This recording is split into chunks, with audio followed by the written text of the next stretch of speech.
ہر گناہ اللہ تعالیٰ معاف کر دیتے ہیں، چاہے جتنا بھی بڑا ہو۔ لا ازال اغفر لهم مستغفرونی، جتنے کر لیں جب تک توبہ کرتے رہیں گے میں معاف کرتا رہوں گا۔ کہ اللہ کو کیا ضرورت ہے تمہیں عذاب دینے کی، اگر تم اچھے انسان بن جاؤ اور شکر گزار بن جاؤ۔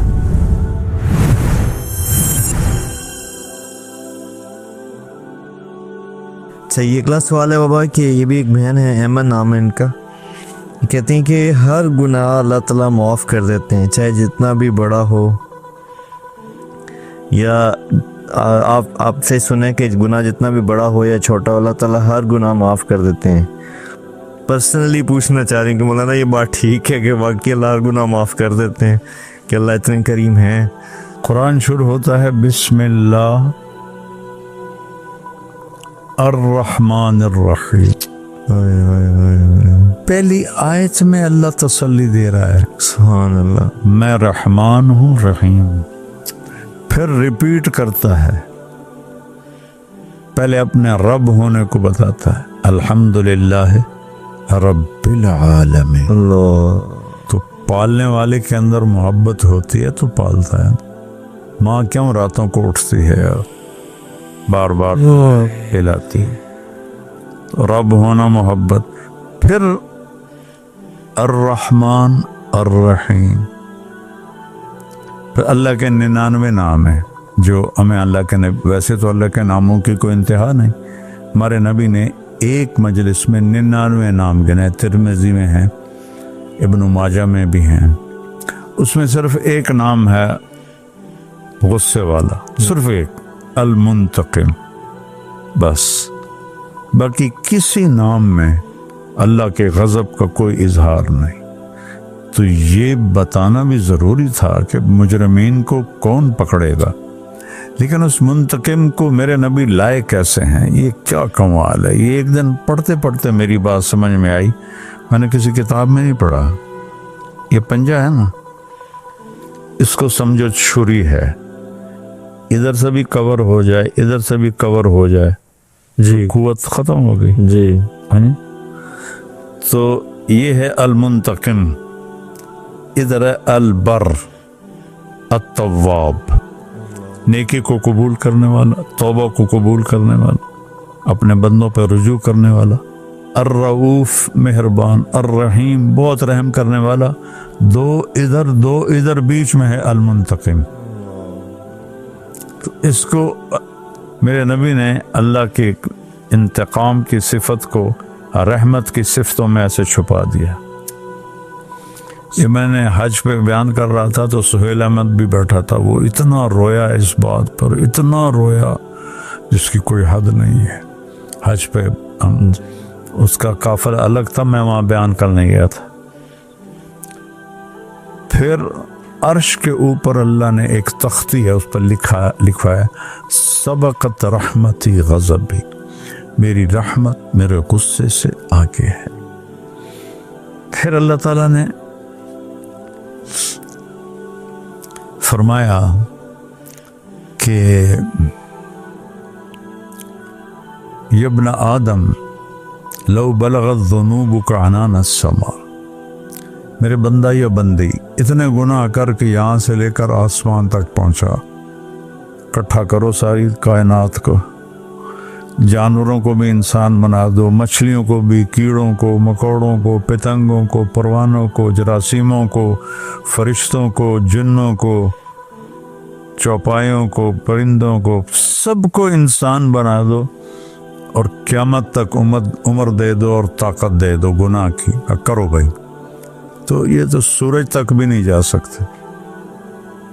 تو اللہ کہہ رہا ہے آسمان تک پہنچا، ایک دفعہ کہہ دے یا اللہ معاف کر تو سارے معاف کر دوں، فلا ابالی، اور مجھے کوئی پرواہ نہیں۔ کیوں؟ کہ لن تبلغوا ضری فتضرونی ولن تبلغوا نفعی فتنفعونی، تم برے بن جاؤ مجھے نقصان کوئی نہیں، تم اچھے بن جاؤ مجھے نفع کوئی نہیں، تو لہذا مجھے معاف کرنا۔ بلکہ اور عجیب حدیث یاد آئی، اچھا کہ آپ نے سوال کر لیا، میں تو پتہ نہیں کب سے بھولا ہوا تھا۔ میرے نبی نے فرمایا کہ میرا اللہ کہتا ہے لولا تذنبو، اگر تم خطاؤں سے پاک ہو جاؤ، لذهب اللہ بکم، اللہ تمہیں اٹھا دے گا، اپنے پاس بلا لے گا، ویاتی بقوم، اور ایک قوم پیدا کرے گا جو یذنبون ویبکون ویستغفرون فیغفر لهم، جو اگر خطائیں کریں گے پھر اللہ کے سامنے روئیں گے پھر اللہ ان کو معاف کرے گا۔ اگر تم گناہ نہ کرو اللہ تمہیں موت دے دے گا، جنت میں رہے، ایک قوم لائے گا جو گناہ کریں گے پھر روئیں گے پھر معافی مانگیں گے پھر اللہ انہیں معاف کرے گا۔ تو لہذا اللہ کی رحمت کا کوئی انتہا نہیں ہے۔ 100 حصے کیے جائیں، میرے نبی نے مثال دی تو اللہ نے ایک حصہ زمین پہ اتارا، 99 آخرت کے لیے رکھیں۔ وہ ایک حصہ ہے جس کی وجہ سے بلی بچوں کو اٹھا کے بھاگ رہی ہوتی ہے، چوہا اپنے بچوں کو دودھ پلا رہی ہوتی ہے، یہ ایک رحمت کا نتیجہ ہے۔ تو 99 جب قیامت کے دن کھولے گا تو کیا ہوگا؟ سبحان اللہ۔ اس لیے میں کہتا ہوں کہ معاملہ بہت آسان ہے، کیونکہ اللہ سے ہے معاملہ، جہاں وہ اثر سے پاک ذات۔ باپ بیٹے میں مقدمے بازیاں چل رہی ہیں عدالتوں میں، دیکھو جی سگے بھائیوں میں چل رہی ہیں، دیکھو چونکہ اثر ہوتا ہے تو میرا اللہ اثر سے پاک ہے۔ کہتا شیطان نے جب نکالا نا تو نے کہا فَبِمَا أَغْوَيْتَنِي لَأُزَيِّنَنَّ لَهُمْ فِي الْأَرْضِ وَلَأُغْوِيَنَّهُمْ أَجْمَعِينَ، مجھے تو نکالا نا تو نے، ایسی دنیا خوبصورت کر کے دکھاؤں گا کہ سب کو گمراہ کر دوں۔ تو اللہ تعالیٰ نے فرمایا کہ لا ازال اغفر لهم ما استغفرونی، جتنے کر لیں جب تک توبہ کرتے رہیں گے میں معاف کرتا رہوں گا۔ اللہ، ہمیں تو اپنے رب کا پتہ ہی کوئی نہیں ہے، کتنا کریم ہے۔ تو ایک دفعہ یا اللہ کہتے ہو 70 دفعہ جواب آتا ہے لبیک یا عبدی۔ کوئی ماں میں طاقت ہے کہ وہ بیٹا پکارے تو ماں کہے لبیک لبیک لبیک یا بنائیے؟ وہ ایک دفعہ کہو یا اللہ تو آسمان گونج اٹھتا ہے لبیک لبیک لبیک یا عبدی۔ ایک بدو آیا، یا رسول اللہ قیامت کے دن حساب کون لے گا؟ من یحاسبنا یوم القیامہ؟ آپ نے کہا اللہ، نے کہا بخن بخن بخن بخن کا مطلب ہے موجاں ہی ہو گئی ہیں، موجاں۔ یہ اس کا ترجمہ میں پنجابی میں کرتا ہوں، ویسے تو واہ واہ واہ واہ، موجاں ہی ہو گئی ہیں موجاں۔ آپ نے فرمایا ما یحملک علی قولک بخن بخن، تو کڑی گل تو آخر ہیں موجاں ہو گئی ہیں؟ کہ یا رسول اللہ ان الکریم اذا قدر عفا، سخی بادشاہ پکڑ بھی لیے تو چھوڑ دیتا ہے، پکڑ بھی لے تو چھوڑ دیتا۔ تو معاملہ تو اللہ سے، اللہ واقعی غفور الرحیم ہے۔ لوگ بیان نہیں کرتے اس لیے میری بات پہ اعتبار نہیں کرتے، الٹا مولوی کہتے ہیں یہ لوگوں کو گناہ پہ دلیر کر رہا ہے۔ میں تو اللہ کی محبت کے قریب کر رہا ہوں۔ اچھا یہ سوال بھی ہوتا ہے وہ میں بیچ میں ویسے ذیلاً یاد کر دوں، آپ جب یہ رحمت بیان کرتے ہیں تو لوگ یہ بھی کہتے ہیں کہ اس سے گناہوں پہ دلیری پیدا ہوتی ہے، یہ بھی اعتراض ہوتا ہے آپ پہ؟ ایسا تو کبھی ہو ہی نہیں سکتا کہ میں قرآن بیان کروں اور اس کا نتیجہ غلط ہو، سبحان اللہ، اپنے نبی کا فرمان بیان کروں اور اس کا نتیجہ غلط ہو، یہ تو ہو ہی نہیں سکتا۔ بے شک، اللہ کو تھانے دار کی شکل میں دکھانا یہ طریقہ غلط، یہ طریقہ صحیح نہیں ہے، لوگوں کو بھگانے والی بات۔ جب میں کالج پڑھتا تھا یا اسکول تو اللہ کی قسم ہم جمعہ پڑھنے جاتے تھے جب دوسری اذان شروع ہوتی تھی، جمعہ بھی کبھی کبھی نصیب ہوتا تھا، لیکن جب دوسری اذان کے لیے آواز شروع ہوتی تھی تو ہم بھاگ کے مسجد کو جاتے تھے کہ کان میں کوئی الفاظ نہ پڑے، کیونکہ سوائے ڈانٹ ڈپٹ کے بیرا رکا ہوا تھا تو ایک بس آ کے رکی، یہ نئی کوسٹ بڑی، تو ڈرائیور آ گیا کہ حضور پہلے میں اپنے پیر صاحب کے بیان سنتا تھا تو اس سے تو ہمیں لگتا تھا کہ ہم پکے جہنمی ہیں، کسی نے مجھے آپ کی کیسٹ دی، میں نے چند سنے تو مجھے لگا کہ میں بھی جنت میں جا سکتا ہوں، تو اس کے بعد سے میری گاڑی میں آپ کی کیسٹیں چل، وہ کیسٹوں کا زمانہ تھا، اس کے بعد سے میری گاڑی میں آپ کی کیسٹیں چلتی ہیں۔ تو اللہ کی رحمت میں کیسے، قرآن تو پڑھ لیں، وَرَبُّكَ الْغَفُورُ ذُو الرَّحْمَةِ، اور ربک، ربکم نہیں، ربک، ایک ایک کو اللہ کر رہا، ربک، ترجمہ تیرا رب، طیب تیرا رب، علی تیرا رب، یوسف تیرا رب کیسا ہے؟ الغفور، بہت بڑا معاف کرنے والا، ذو الرحمہ، رحمت رحمت۔ اگر تو ظالم ہے تو تیرا رب غافر ہے،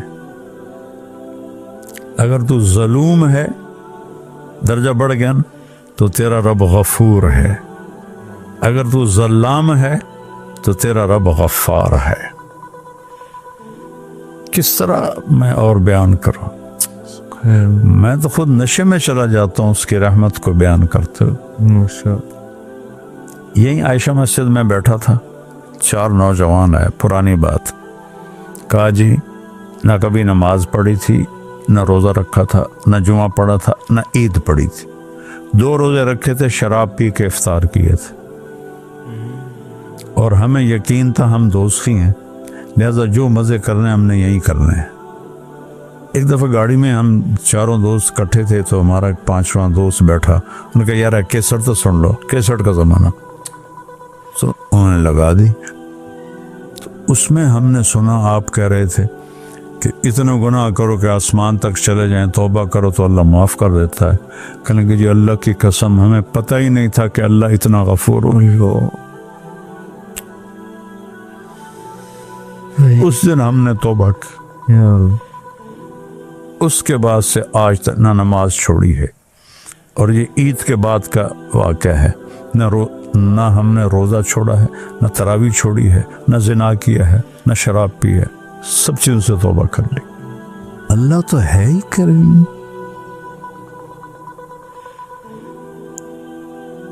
سورۃ رحمان کو قرآن کی دلہن کہا جاتا، چونکہ واحد سورت ہے جو الرحمن سے شروع ہوتی ہے۔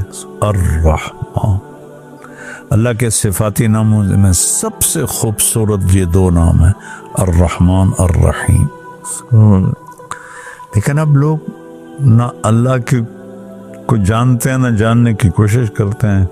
ممبر سے عام طور میں سب کے نہیں کہتا ہوں، لیکن عام طور سے ڈراوا دھمکاوا، ڈراوا دھمکاوا،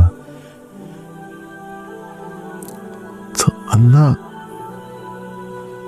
کے لیے کیا مشکل؟ قیامت کے دن 2 آدمیوں سے اللہ کہے گا چلے جاؤ جہنم میں، ایک دوڑ لگا دے گا، مجرم ہوں گے، ایک پیچھے مڑ مڑ کے دیکھے گا، ہوں گے ایمان والے، چلو دونوں کو واپس بلا لے گا، پوچھے گا تو دوڑ کیوں لگا رہا تھا، آگے آگ نہیں نظر آ رہی؟ کہے گا یا اللہ ساری زندگی تیری نہیں مانی، میں نے کہا چلو آج مان لوں، شاید آج ہی میرا کام بن جائے۔ اچھا بھائی تو کیوں پیچھے مڑ کے دیکھ رہا تھا؟ کہ تیری رحمت کو بہت سنا تھا تو میں مڑ مڑ کے دیکھ رہا تھا کہ ابھی واپس بلا لے، کہ جاؤ دونوں جنت میں۔ یہ رخ تو کوئی بتاتا ہی نہیں۔ سبحان اللہ۔ اللہ نے جہنم بیان کی ہے، اللہ نے سزائیں بیان کی ہیں، چونکہ آخر مجرموں کی بھی تو ایک پوری قوم ہے، ان کے لیے اللہ نے دھمکایا بھی ہے، ڈرایا بھی ہے، لیکن جس طرح رحمت بیان کی ہے ایسے غضب بیان نہیں کیا اللہ کی قسم۔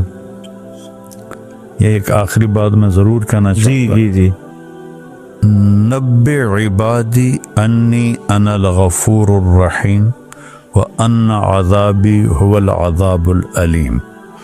ظاہر میں ترجمہ یہ ہے میرے بندوں کو کہہ دو کہ میں غفور الرحیم ہوں اور میرا عذاب بہت دردناک عذاب ہے۔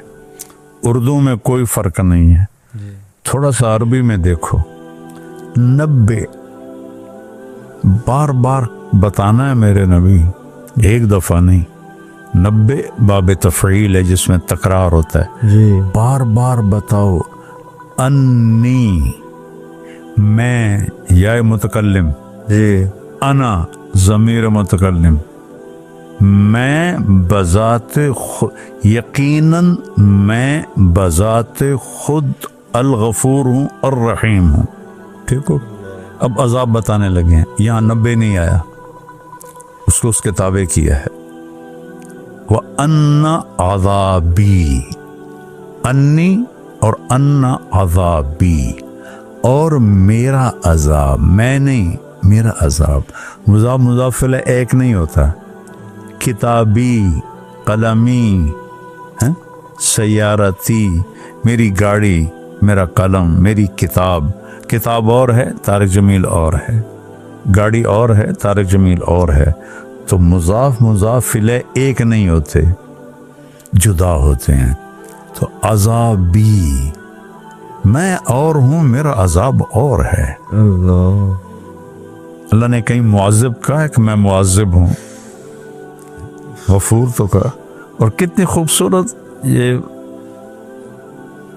ظالم ہے تو غافر کی صفت آئے گی، ظلوم اس سے زیادہ تو غفور اس سے زیادہ، ظلام اس سے زیادہ تو غفار اس سے زیادہ، تو ان عذابی، اور میرا عذاب، عذاب اور اپنے آپ کو جدا کر دیا، پھر ہوا غائب کر دیا، انا سامنے، غائب اور حاضر کا فرق ہوتا ہے کہ نہیں ہوتا؟ بے شک، ہوا،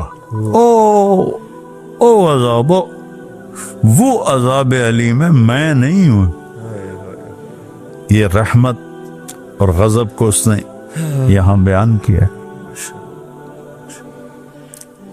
تو اب چونکہ وہ گہرائی سے قرآن کا مطالعہ نہیں ہے تو ماحول بن گیا ہے ڈرانے دھمکانے کا۔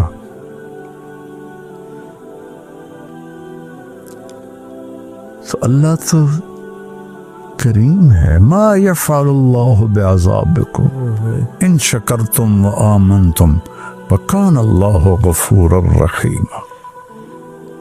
اللہ کو کیا ضرورت ہے تمہیں عذاب دینے کی اگر تم اچھے انسان بن جاؤ اور شکر گزار بن جاؤ۔ جہنم کے 7 دروازے ہیں، جنت کے 8 دروازے ہیں۔ سورہ رحمان میں جہنم کی تفصیل میں فَبِأَيِّ آلَاءِ رَبِّكُمَا تُكَذِّبَانِ 7 دفعہ آیا ہے، 7 دروازے ہیں۔ جنت الفردوس کے بیان میں فَبِأَيِّ آلَاءِ رَبِّكُمَا تُكَذِّبَانِ 8 دفعہ آیا ہے۔ جنت کو اللہ نے بڑا بنایا ہے، دوزخ کو چھوٹا بنایا ہے، اور پھر کتنوں کو معاف کر کے نکال کے جنت میں ڈالے گا جو ایمان والے ہیں۔ تو اللہ بہت، جیسا گمان کرو گے ویسا وہ تمہارے ساتھ گمان کرے۔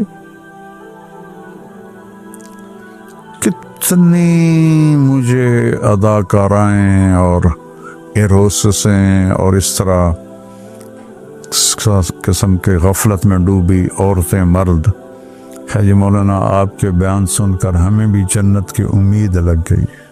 تو اللہ کو بولنے کا تو اللہ نے سب سے پہلے یہ مجھ سے یہ بات شروع کروائی، لیکن نبی کی تعریف، اہل بیت کی، سب یہ پورا ایک نسخہ ہے، اس کو اللہ نے مجھے مکمل بیان کرنے کی توفیق نصیب فرمائی۔ یا بزرگوں کے جھوٹے سچے واقعات سناتے رہتے ہیں، چونکہ آج کا جتنے بھی یہ اولیاء کرام کر کتابیں ہیں جی بے سند ہیں، کس کی سند کوئی نہیں، تو سند کے بغیر تو کوئی چیز بھی معتبر نہیں، یا ان سے متاثر کرتے رہتے ہیں۔ اللہ اس کے رسول سے دل جڑے، یہ اصل بات۔